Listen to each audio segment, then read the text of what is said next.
Again, I'm La-Juan Bradford with my friend Angie, and we are colleagues. And let me go ahead and share my screen so that we can share with you our tips for working with students who have ADD, ADHD, attention deficit disorder. On the right side of the screen, we have a little assignment for you to please go ahead and jot down 2 or 3 names. When you saw the title of this workshop, who popped into your mind immediately? Maybe a student, maybe a colleague, maybe a family member. We will come back to that in a moment. Let me give you some background information. The National Center for College Students with Disabilities, they suggest that 19% of all college students have some type of disability. That's a recent study just about 2.5 years ago. What does that mean? That means 1 out of 5 college students in our classes, in our offices, have a disability. 1 out of 5. 20% nearly. The top 5 disabilities, you can read those on the screen. Those are the top 5 disabilities that the National Center for College Students with Disabilities reported. The responsibility to serve these students is not just the Director of Academic Support Disability Services. It's the entire campus. It's all of our responsibility to serve these students. And in this workshop, we're going to give you some effective ways to assist students, specifically students with ADD, ADHD. Of 1 to 5, show me a finger. Not the finger, but a finger. Of 1 to 5, which of 1 to 5 you're like, wow, that really resonates with me? Was it number 1, the statistic, boiling it down to 1 out of 5, seeing the list, reminding yourselves it's not just the disability office, but everybody, or you're just waiting for those tips? Show me your finger, 1, 2, 3, or 5. Okay, I see a 5, I see a 2, I see a 4. Come on, I see a 4, I see a 5. Okay, let's go on to those tips. These are my 5 tips for the classroom, and Angie is going to share 5 tips for one-on-one meetings. So the 5 tips I'm going to push are agenda and schedules, course delivery, grouping strategies, expectations, and being human first. Yes, this is being recorded, and yes, you will get a copy of the PowerPoint. We believe sharing is caring, so if you want to take notes, it's completely up to you, but I want to let you know ahead of time you will get a copy of the PowerPoint. First point. I've got some pictures on the screen because I want you to kind of think, what is she going to go with? Where's she going to go? What's she going to talk about? So look at the pictures on the screen. Can you imagine where I'm going for agendas and schedules? The first tip I want to share for agendas and schedules is to consider having an agenda on the screen, because we're talking about Zooming. As soon as students log in, they know what is going to be expected. Hey, for students with ADHD, structure is very important and significant. Another thing about agendas, they keep us, the professors, from going down these rabbit holes. See the rabbit in his hole on my screen? It keeps us from going down rabbit holes. So my strict agenda I have for us today is keeping me from sharing things that need to be for another presentation or a different workshop. When possible, we need to make our presentations, our lessons predictable. It's not always possible, it's not always appropriate. But if it is, if we can make our lessons predictable. I teach American Sign Language as a foreign language. So my students know the first day of a lesson, we focus on vocab. The second day of the lesson, we focus on grammar and having a dialogue. The third day of that lesson, we focus on having conversation. Now, not everybody who teaches a foreign language likes to teach that way. They like to divvy it up. That's fine, but my students know the structure of my classroom. The picture I have is the man scratching his head. Where's my teacher going? Where are they leading me? I don't know if I want to follow, but if we're predictable, they will follow. My tip for agendas, the last one for this part, is beginning and ending the same. So I begin every single class, voice on, voice off, sign language with no voice, or my lecture classes I'm talking, hey, how are you? And I get students to sign or talk with me how they're doing. I start every class like this. At Lee, we're a faith-based school. Every class starts with prayer and or devotion. Maybe you're not faith-based. You might want to start every single class with a quote or a poem or campus events or a real quick reflection review of what you did last time. This is important because of structure, and it helps a student with ADHD know if they're a minute late, if they're 2 minutes late, they know what's going to happen. They know they're not going to be lost. It's just a push, and it doesn't just help students with ADHD, but all students. And I end every class the same. I end every class with a blessing. Angie knows this. She has observed me teaching before. I end every class with the Lord bless you and keep you. The Lord make his face to shine upon you, be gracious to you. The Lord lift up his countenance upon you and give you peace. And I make eye contact with every student if they're in the room, and I look at the lens when they're on Zoom, and they know when I say that word peace, out. There's no more, oh, don't forget this. Oh, one more thing. Oh, don't forget. There's no more. It's overdone. They can take off or come up to me. So ending every class the same gives comfort as well. I've given some suggestions on how you might want to end every class the same. Next, course delivery. Take a look at my pictures up there. Where might I be going? For course delivery, let's never forget there are 3 learning styles, not just listen, listen, listen as I gab and talk because I have a doctorate. I know we're not like that, but we have to remember not just to talk, but to incorporate the other learning style. So what is tactile, kinesthetic? Well, basically that means movement. And for Zoom, what I will say in every class, somewhere in class, I'll say, hey, for the next section, it's about 4 minutes. I want everybody to stand up. And that ADHD student jumps up. They don't just stand up, they're ready to stand up. That is an opportunity for them to be moving, to learn as they're standing up and stretching. Now, we can't control all students, of course not, nor do we want to control them. So if they don't stand up, no big deal. But if they see on their Zoom camera 1 or 2 or 3 standing up, chances are they're going to. We want to be visual, not just a bunch of words and quotes on the screen. So I have a picture there of a scale. When I have taught a class on benevolence in the past, I pulled all kinds of pictures I could think of what benevolent means. And one of my pictures was a scale. And then I have students, what do you think of? What picture comes to your mind? And not just a bunch of words, but letting them think through pictures. I have a picture of an auditorium there for number 3. Short stories, planned stories, not rabbit holes, but planned stories can pull them into our lesson and get them captivated. And then when you have them in the palm of your hand and you finish that story, they're going to stick with you 10 to 15 more minutes of that lecture. So having planned stories. Being organized on your learning management system. This is an area I struggle with, and I work on making sure I'm not just organized as I teach, but my Moodle is organized, thinking ahead of that ADHD student that they can find things easily.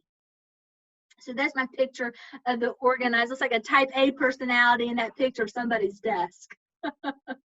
And the last one for this one is be realistic. Can you really teach all that in 50 minutes?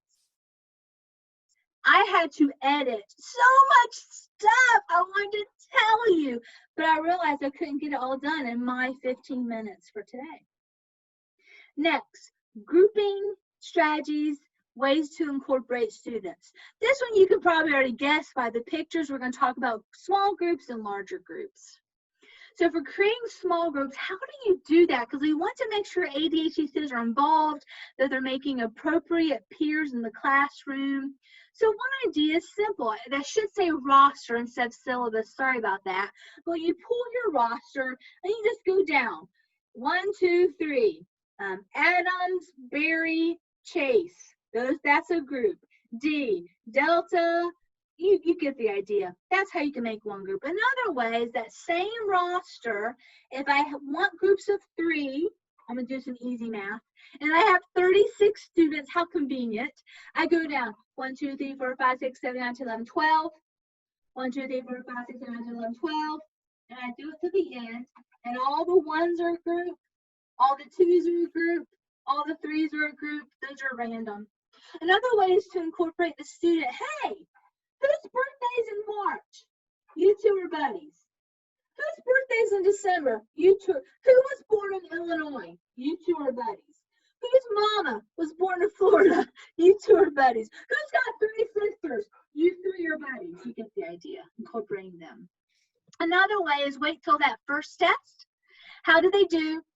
Partnering a student who struggled with a student who did well, not telling them who is who, of course, but putting them as a group.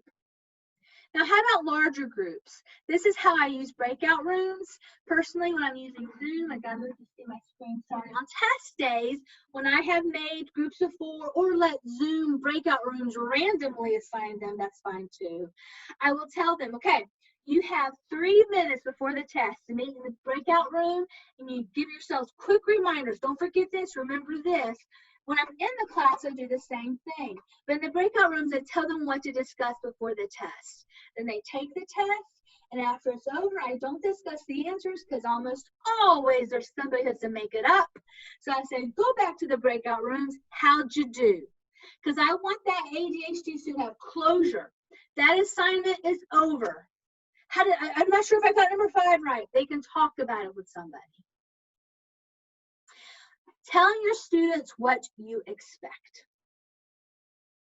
Here are my pictures. See if you can figure it out. Explicit rules. Nothing that they have to make assumptions on. When I taught summer session 3, I have 5 students in class, 14 students in Zoom at the same time. I always give my rules on my syllabus to my in-class students, but I had new rules for my Zoom students. I told them in the email before class began, I said, I expect you to show up. I do not want a black screen with your name showing. This is sign language. You have to show your face. You have to show your hands. I expect you to wear day wear. You cannot wear pajamas to my class. I expect you to sit in a place where you will not be distracted. I was very explicit of what I expected of them.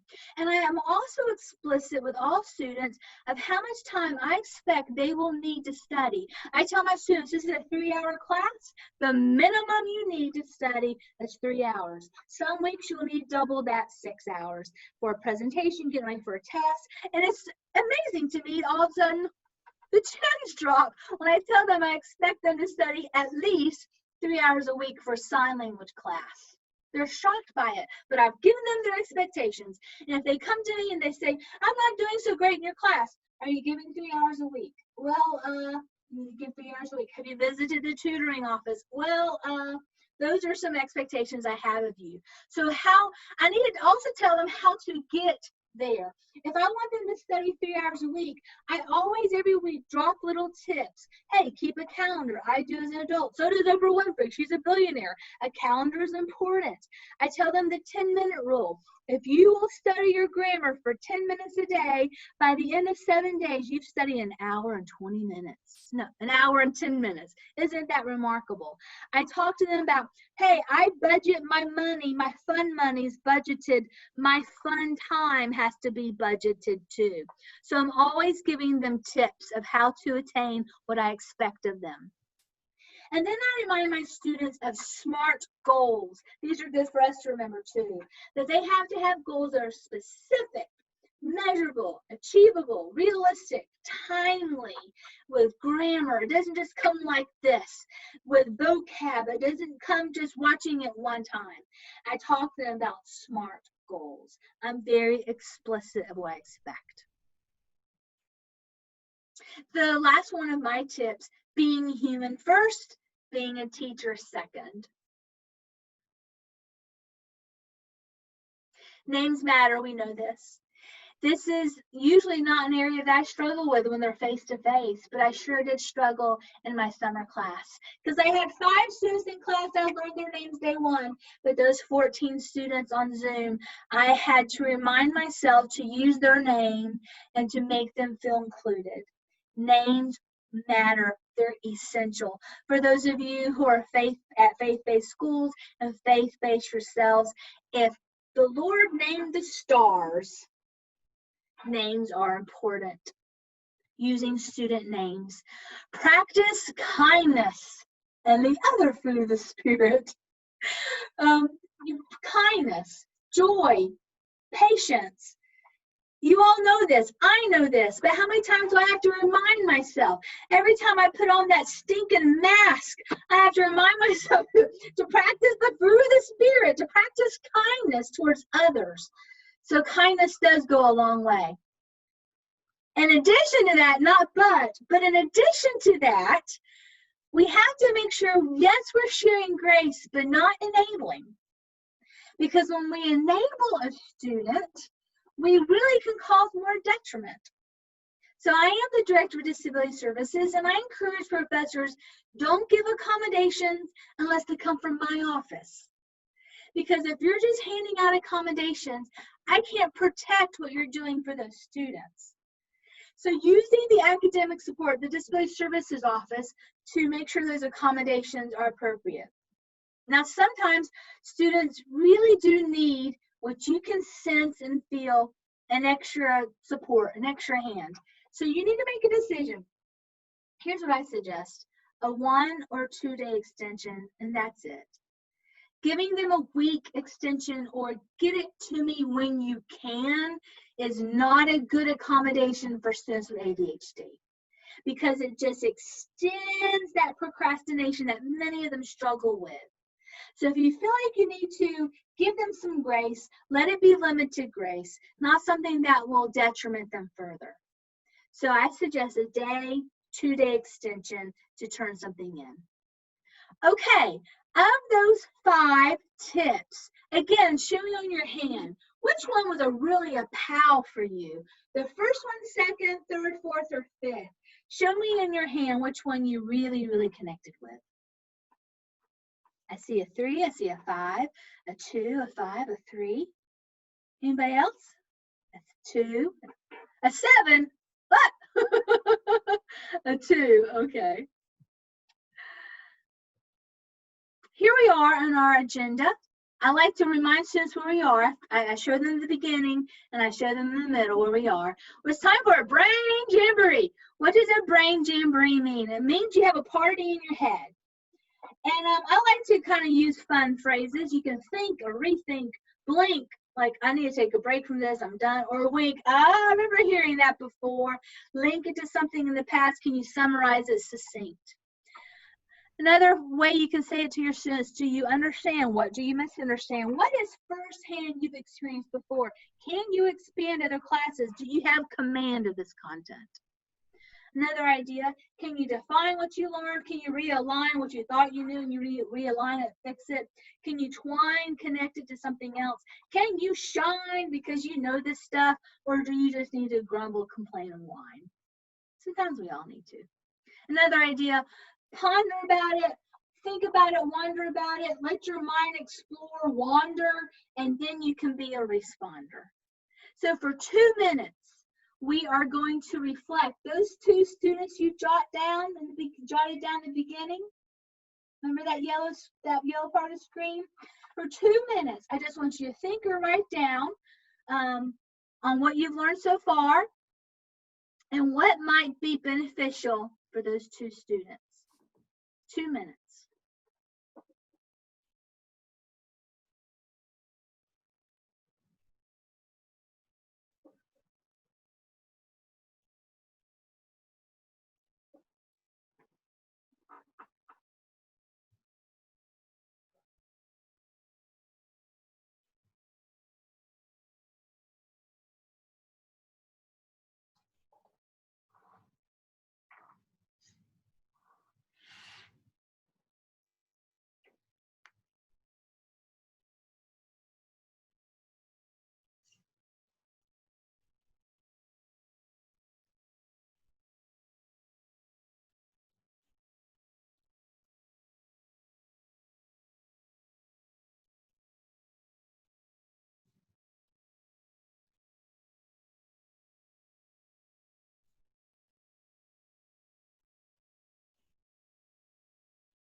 time is up. Thank you for doing that.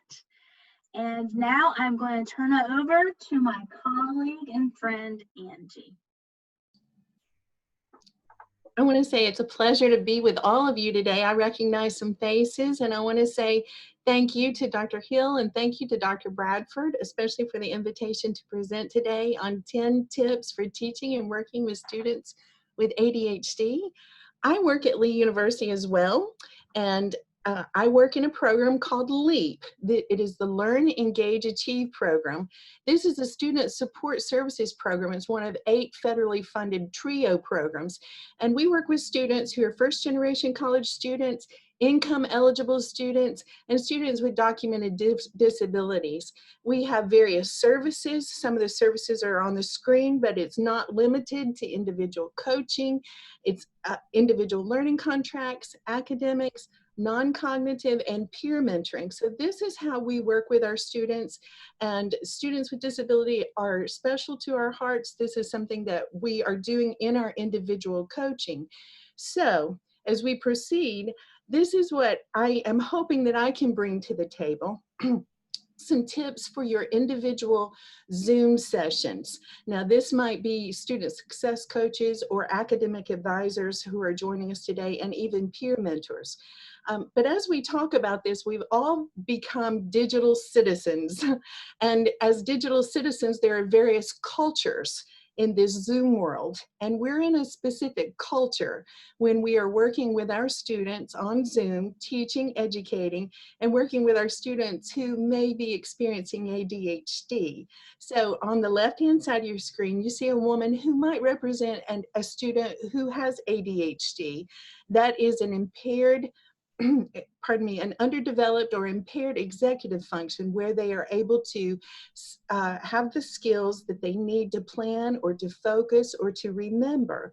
And these may be higher functioning students, brilliant students, but still needing to bring all of that brilliance together in an organized manner. And so on the next picture on your screen might represent an enthusiastic coach, in which I am a coach. I know that we have several coaches who are represented today in this session. We're cheering our students on. You're wanting to help your students academically perform. You want to teach them student success skills, and you want to help them transition into college and through college. So you have the student, you have the coach who is assisting, and then we also have this culture that we're part of. If you look at the bottom of the screen, I would really love to be friends with this guy. He just looks so fun. But as I looked at Zoom culture, their mission is to deliver you happiness every single day. And so this is bringing all of these worlds together, the student, the coach, and Zoom. So in our individual sessions, I want to proceed with the first tip. And part of this session is going to be some of the things that we already know, but it's good to hear it again. So our first tip is to model Zoom behavior. In modeling Zoom behavior, you want to be consistent. This is important with our students in whatever area that we are working. Have a predictable routine. If you meet with a student in the morning, continue to meet with them in the morning. If you meet in the afternoon, continue to meet in the afternoon. But be on time, teach them time management skills as you are modeling this behavior. As part of modeling behavior, be aware of your own camera presence. If you look on our screen, you see a picture of a young woman. Her name is Katie. She is a Lee alumni. It looks like a Zoom picture because it is a Zoom picture. She graduated and she works in a charter school where she does Zoom sessions all the time with her middle school students. And so you see that she's got the pearls on. But be aware of your dress. Be aware of your face as far as the positioning of your camera, but your face as well. I know sometimes I have a contemplation on my face, a look that might come across like I'm angry because my eyebrows go up. That's not the case. So I have to consciously on Zoom maybe raise my cheeks just a little bit so that it looks a little more like I'm smiling. Be aware of your gestures when you are on Zoom with your student. particularly your ADHD student, if you're gesturing a lot, that may be a distraction for the student. If you are walking through the house, maybe you are on your tablet and you heard a buzzer go off and you need to go get it. Please don't do that with your ADHD students. Stay in one place. And if you need to gesture, Dr. Bradford modeled this really well for us. She would hold up her hands and she would say 1 of 5. So this is something that you want to do. Gesture and make your gestures meaningful. Be positive. Whether you like Zoom or not, be positive. I had one student tell me that he likes Zoom because he's more prone to ask questions when he is on Zoom than when he's in a classroom looking at the back of someone's head. There's an intimidation by younger students when they are surrounded by their peers rather than being on Zoom, so they can ask questions. And as we are entering into the new academic year, being positive, we're going to have a flood of freshmen come in. This may be their first experience on Zoom, even though they may have done the online learning for their public schools or for their homeschooling, but this may be their first experience with Zoom. So be positive. Students with ADHD often hear negative voices, that they can't do things or they don't do things well. So please be positive when you're speaking with your students. Focus on their successes as part of this being positive. And then if you make a mistake, learn from your mistake, own it. And that is part of modeling that behavior for the students. So model Zoom behavior. Number two, for the coaches who are present with us today and the advisors, we want to teach student success skills for Zoom. It's important to set our students up well.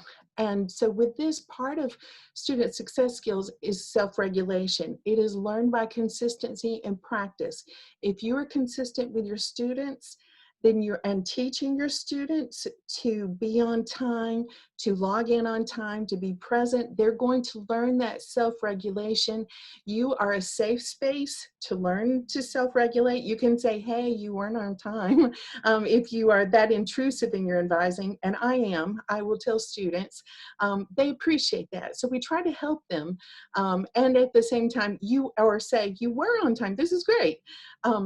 Teach them to create a study area, something that mimics the classroom with a desk. Now, in their home environment, they may not have a desk, but they have a table. So teach them to mimic the classroom in an area with very few distractions. Teach them to bring the necessary equipment when they're coming to a Zoom meeting. They need to have a pen, they need to have paper, and they also need to have their textbooks. So you're setting them up for success. As far as the computer goes, teach them to have a one browser rule. It can be very distracting for us, but also for ADHD students as they're receiving notifications and if they're looking at 2 or 3 different things while the teacher is teaching. So a one browser rule is a good rule of thumb. Sound. Teach them to learn where the microphone is. Now they know where that microphone is, but in modeling your behavior, you're going to teach them when to use that microphone and when not to use the microphone.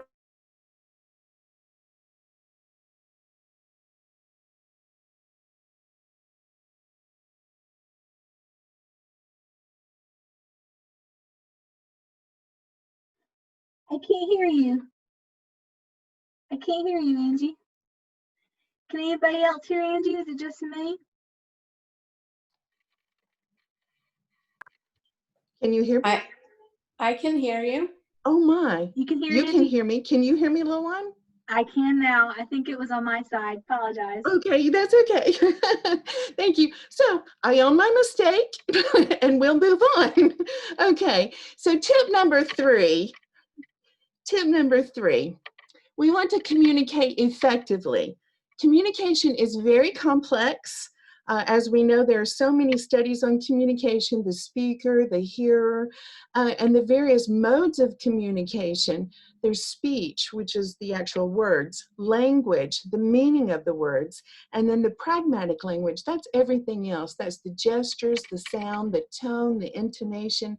So when you are speaking and communicating with your ADHD student, here are some things to keep in mind. Be patient with your ADHD student. They may have articulation disorders. They may have a difficulty with fluency, speaking very rapidly, and maybe a student comes to mind speaking very, very quickly, and you're catching everything that they say, or speaking with variances in their vocality. They have increased volume, they have variability in their pitch, so be patient with that student. Also listen to your student and listen well. ADHD students are at risk for language delay. That means that they may be searching for words. When they are trying to communicate to you, they may be searching. Be careful not to overstep. Be careful not to fill in the sentences or to complete the sentences for them, but allow them to finish the sentence. It may be that you realize what they're saying and you can correct it, but correct it well. We want to be respectful and be kind, full of the fruit of the Spirit, as Dr. Bradford has talked to us about today. When you speak, speak well. Repeat. Speak well and repeat. Students with ADHD may have gaps in their listening comprehension. So repeat. I heard one professor say it takes 7 times to teach something for an entire congregation or entire audience to catch the concept. So speak and repeat. Then provide opportunities for questions. And there are appropriate times for questions. For example, if you are talking with your student, say, I want to convey this message first, or I want to teach, and then I will open it up for questions. Students with ADHD may have impulsivity and they want to interject, but if you are helping them learn when it is appropriate to ask a question, that will be helpful to them. Teach your student when it's his or her turn to talk. Then don't over gesture. When you are over gesturing, it may make your ADHD student distracted. They're going to find that rabbit hole. They may become physically unwell if there's too much movement going on in the room. So don't over gesture. And then on this slide, also offer extended time in conversation. If you have a special student in mind, that Dr. Bradford had talked about, if you could recall a student, you may need to spend extra time in conversation with that student. So just plan for that in your agenda. We'll move on to tip number 4. In tip number 4, this is one of our peer mentors, and I talked with our peer mentors when I was considering this session for Zoom. I asked some things that was important to them, and this is a request from our peer mentors. Tip number 4, keep things normal. Students are going to look at their coaches and their advisors as a model. They're going to look at their coaches and advisors to be someone who can provide support, who can provide relief, and who can provide some sort of normalcy. So coaches and advisors are primary service providers. You're going to be the person who is going to be networking for that student, advising them where to go for financial aid, advising them where to go to pay their bill, advising them if they need tutoring. So keep things normal. When you are entering into your Zoom sessions, begin and end the same as Dr. Bradford has told us to do. Provide a sense of normalcy for them. This may be their escape when they are talking with you. They can get everything out about their classroom experience and even what they're experiencing at home. So keep things normal. Be mindful of your students' context, their feelings, and their experiences. For example, we have a student in our program who's living in a campground. We have had 2 students who lived on houseboats. So students' contexts are something that we want to keep in mind, because it also affects their ability to focus when they are in a Zoom session.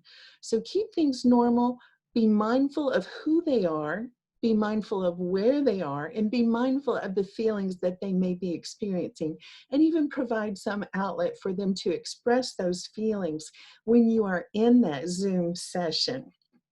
And then something that the peer mentors overwhelmingly told me when I was asking what their experiences were like when they were meeting with their students is, please stop talking about coronavirus. Students with ADHD may have comorbid diagnoses. They may experience anxiety.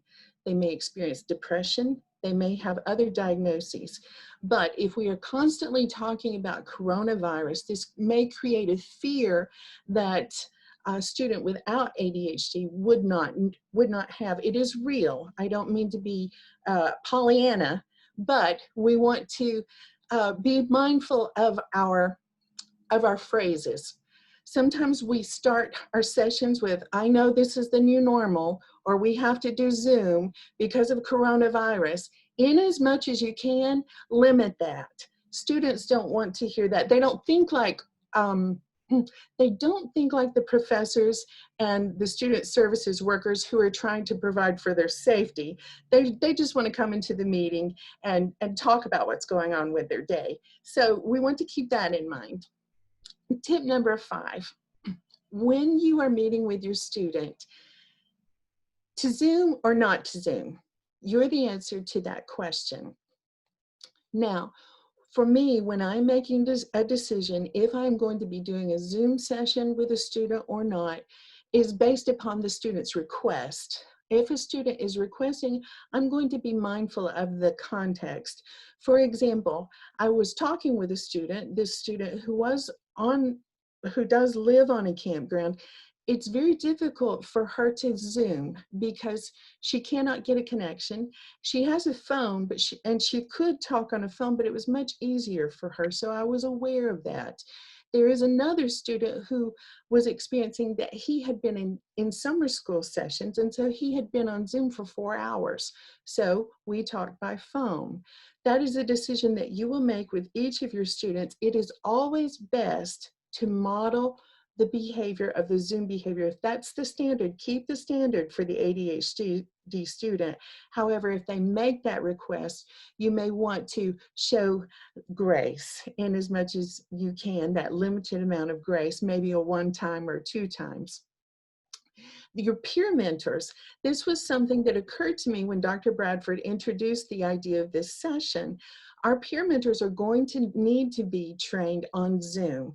And now they may not communicate in the same way that we do.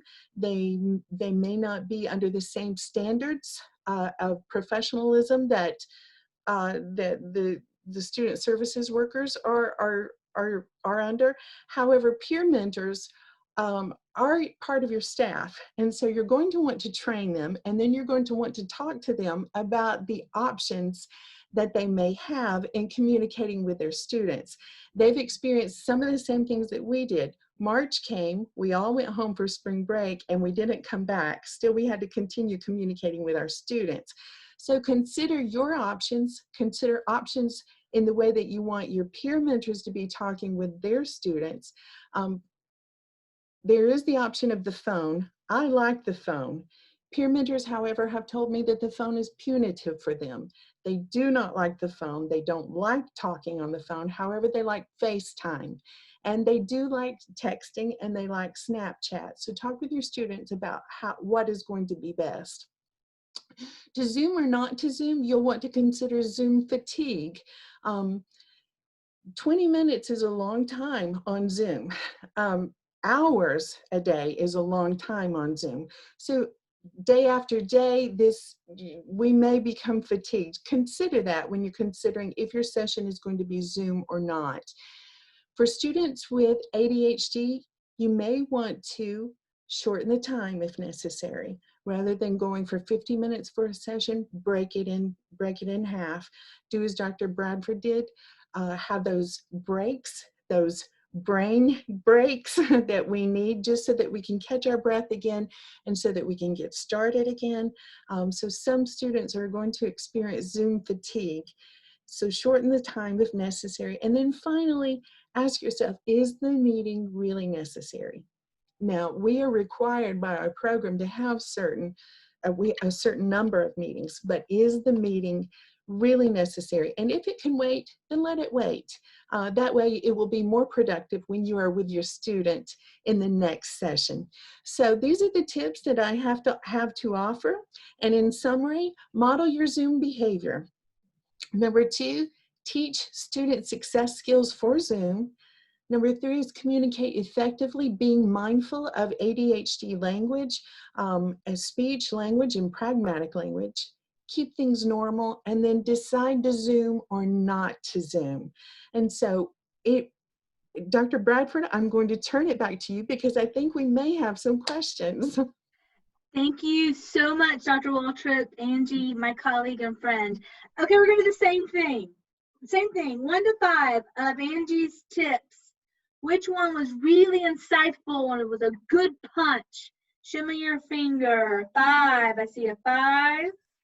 I see a 5, a 4, a 2. I see a 1, a 3, 4.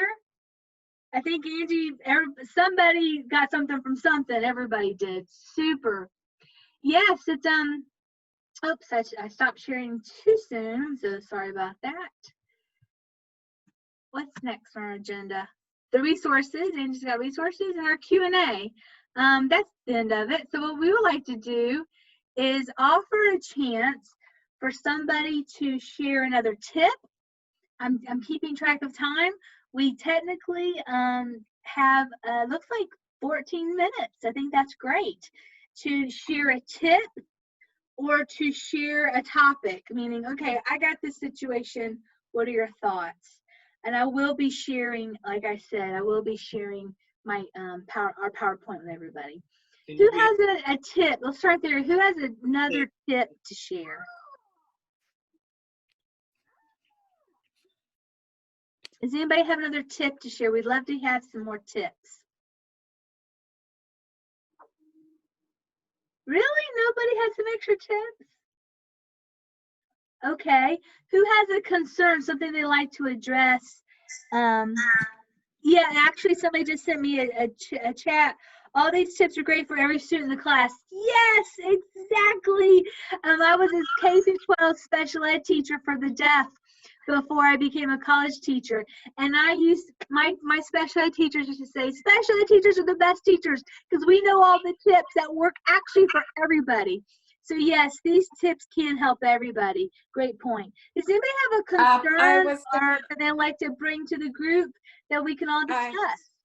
I was going to say that this is really brand new material. I mean, I teach online. I'm a full-time online faculty, and I have been for years, for several years.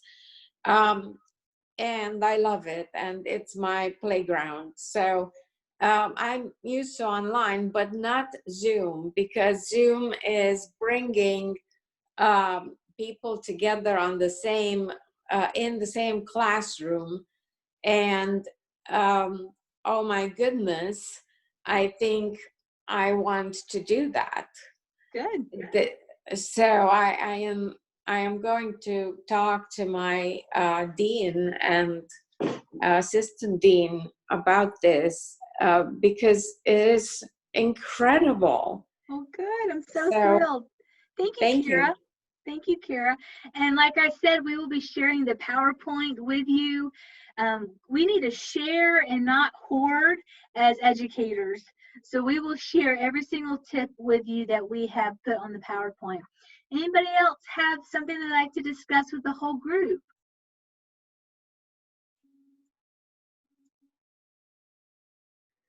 I got a little chat. You have done asynchronous classes to give students flexibility, but how can this be made better for ADHD students? Asynchronous can be great for ADHD students because they can focus on one thing at a time. maybe they will focus on that class on that day, and then another class on another day. So for those of us who are teaching online and we don't necessarily see our students through Zoom, we can still share tips. I teach in a class fully online.